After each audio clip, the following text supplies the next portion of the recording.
The elements of art sketchbook activities.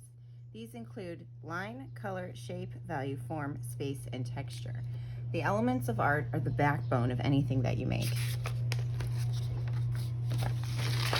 What you're going to do is complete each of these as it says. So on here it says cut out and glue the word line in your sketchbook at the top of the page.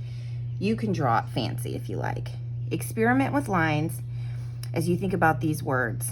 Flowing, bold, wavy, sharp, delicate, thick, jagged, bumpy, wiggly, thin, smooth, and wild.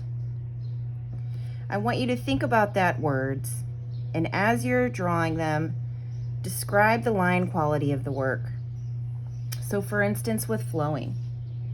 When I think of flowing, I think of something moving swiftly, but easily across the page. You're going to draw an example of each of those words in your sketchbook. That can be on any piece of paper you choose. Color.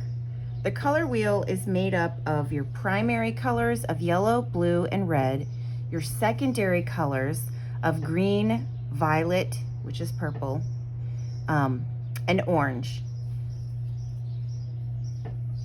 When you mix the colors together, such as yellow and blue, you get your secondary color. When you mix a secondary and a primary color together, that is when you get things like blue-green or yellow-green. Those are called your intermediate colors.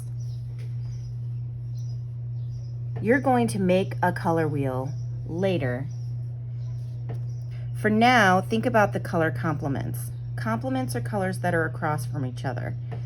In your sketchbook, find 3 sets of color complements and fill them in. You can use color pencil, you can use the watercolor, you can use anything you like. So for instance, red and green are opposites on the color wheel. Those are a color complement. You also have analogous, triad, split complement, and monochromatic color schemes. Please do an example of each in your sketchbook. Shape. Shape is when you have a closed line. Create an overlapping shape design in your sketchbook using geometric and organic shapes. Color it using a range of value. Organic shapes are natural, things like amoebas. Geometric shapes would be mathematical. This is an example of positive and negative space.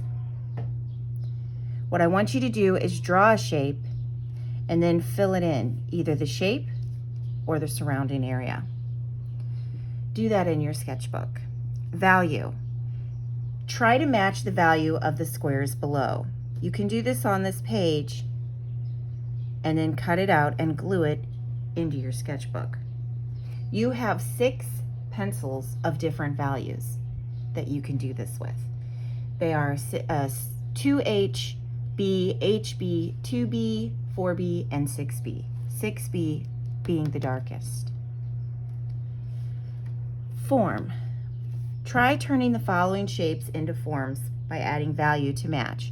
You start with a circle, then you shade it. Now you try it and name it. As a hint, we have a sphere, a cube, a cone, and a cylinder. I've attached YouTube videos to help you with how to shade these forms correctly. Try it on your own. You can do it directly into your sketchbook, or you can do it on this paper and cut it out and put it on your sketchbook. Space. Here are 8 ways you can use 3D tricks to create the illusion of space. One of them is placement, one of them is size, and one of them is to show the horizon. 4, sides. When you add sides, or you add shadows, it creates the illusion of space. When you have an ellipse, which looks like a circle lying on its side, that will show the illusion of space. Shading and overlapping.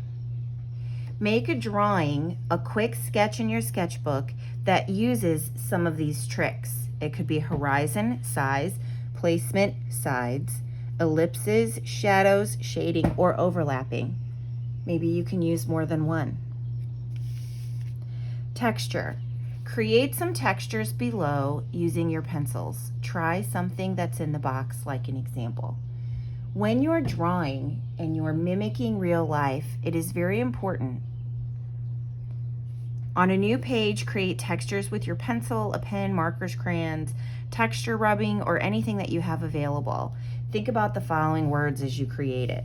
I want you to show an example of soft, rough, puffy, gritty, grooved, prickly, jagged, bumpy, hairy, fuzzy, smooth, and slick. When you're done with that, please take a picture of each of the pages in your sketchbook and submit it to me via Google Slides or email.